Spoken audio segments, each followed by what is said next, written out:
Assalamualaikum warahmatullahi wabarakatuh. Perkenalkan, nama saya Riana dengan nomor NPM 2051030255. Saya dari Prodi Akuntansi Syariah kelas D, Fakultas Ekonomi dan Bisnis Islam di Universitas Islam Negeri Raden Intan Lampung. Video ini bertujuan untuk memenuhi tugas ujian akhir semester mata kuliah Hukum Bisnis dengan dosen pengampu Bapak Ahmad Muluk Alfian, SPDI MH. Dalam video ini saya akan membahas mengenai materi pemahaman kontrak dan ilmu hukum bisnis. Apa sih hukum bisnis itu? Hukum bisnis itu merupakan keseluruhan dari peraturan-peraturan hukum, baik yang tertulis maupun yang tidak tertulis, yang mengatur hak dan kewajiban yang muncul dari perjanjian-perjanjian maupun suatu perikatan-perikatan yang terjadi dalam praktek bisnis. Tujuan hukum bisnis itu sendiri yaitu menjamin berfungsinya keamanan mekanisme pasar secara efisien dan lancar, melindungi berbagai suatu jenis usaha, khususnya untuk jenis usaha UKM atau usaha kecil menengah, membantu memperbaiki sistem keuangan dan perbankan, memberi perlindungan terhadap suatu pelaku ekonomi atau pelaku bisnis, dan mewujudkan bisnis yang aman dan adil untuk semua pelaku bisnis. Nah, adapun fungsi hukum bisnis yaitu menjadi sumber informasi yang bermanfaat bagi pelaku bisnis. Nah, pelaku bisnis dapat lebih mengetahui hak dan kewajibannya saat membangun bisnis sehingga bisnisnya tidak menyimpang dari aturan yang ada dan telah tertulis dalam undang-undang. Pelaku bisnis juga lebih memahami suatu hak-hak dan kewajibannya dalam suatu kegiatan bisnis, mewujudkan sikap dan perilaku bisnis atau kegiatan bisnis yang adil, jujur, wajar, sehat, dinamis, dan berkeadilan. Ada dua sumber hukum bisnis yang berlaku di Indonesia, yaitu sumber hukum bisnis material atau hukum yang dilihat dari segi isinya dan berasal dari faktor-faktor yang menentukan isi hukum, yakni kondisi ekonomis, sosial, agama, dan tata hukum negara lain. Yang kedua ada sumber hukum formil, yaitu sumber hukum yang berkaitan dengan prosedur atau cara pembentukannya dan secara langsung dapat digunakan untuk menciptakan hukum. Materi selanjutnya yaitu pengertian kontrak, dan perikatan. Menurut terjemahan dari Black's Law Dictionary, definisi kontrak adalah suatu perjanjian antara dua orang atau lebih yang menciptakan kewajiban untuk berbuat atau tidak berbuat sesuatu hal yang khusus. Kontrak adalah perjanjian itu sendiri, di mana perjanjian sebagai suatu peristiwa seorang berjanji kepada orang lain, atau di mana dua orang itu saling berjanji untuk melaksanakan suatu hal. Nah, dari peristiwa ini timbullah suatu hubungan antara dua orang tersebut yang dinamakan perikatan.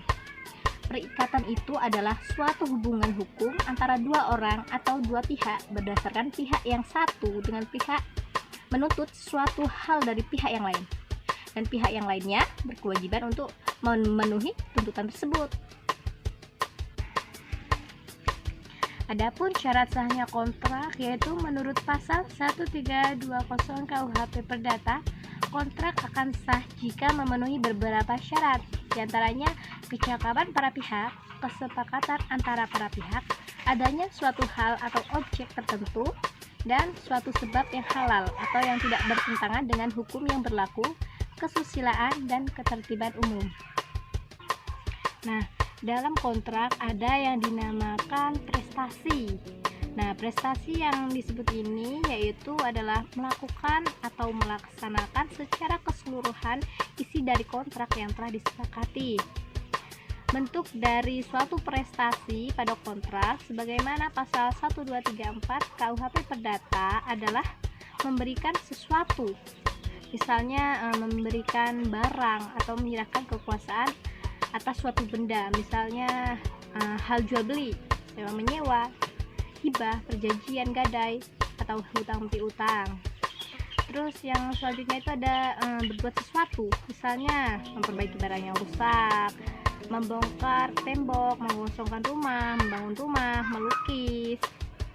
Terus ada juga tidak berbuat sesuatu, atau perjanjiannya tidak mendirikan bangunan, tidak membuat tembok yang tinggi yang dapat mengganggu pemandangan. Perjanjian tidak akan menggunakan merek dagang tertentu. Nah, adapun istilah wan prestasi. Apa sih wan prestasi itu? Nah, istilah wan prestasi sering disebut juga dengan breach of contract atau cedera janji.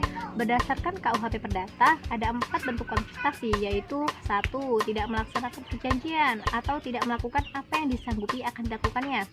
Yang kedua, tidak sempurna dalam melaksanakan kewajibannya. Artinya, pihak tersebut melaksanakan kewajiban, namun tidak sebagaimana dijanjikan. Yang ketiga, terlambat dalam melaksanakan kewajiban. Yang terakhir, melakukan hal yang dilarang dalam perjanjian. Adapun istilah force majeure atau keadaan memaksa. Nah, ini diartikan sebagai suatu keadaan yang terjadi setelah dibuatnya perjanjian atau kontrak yang menghalangi debitur untuk memenuhi prestasinya. Unsur-unsur force majeure ini dibagi menjadi 3, diantaranya peristiwa yang terjadi akibat suatu kejadian alam. Yang kedua, peristiwa yang tidak dapat diperkirakan akan terjadi. Yang ketiga, peristiwa yang menunjukkan ketidakmampuan untuk melaksanakan kewajiban terhadap suatu kontrak, baik secara keseluruhan maupun hanya untuk waktu tertentu. Nah, materi yang terakhir yaitu dalam hukum kontrak itu ada yang namanya ganti rugi.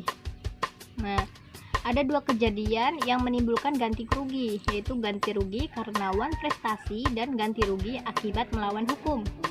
Dijelaskan lebih lanjut pada pasal 1246 KUHP Perdata. Ganti rugi itu terdiri atas 3 unsur, yaitu biaya, rugi, dan bunga.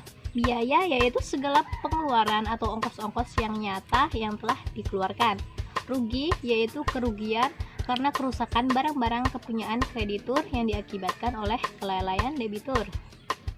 Dan adapun bunga yaitu keuntungan yang seharusnya diperoleh atau diharapkan oleh kreditur apabila debitur tidak lalai. Nah, selesai sudah tugas video ini.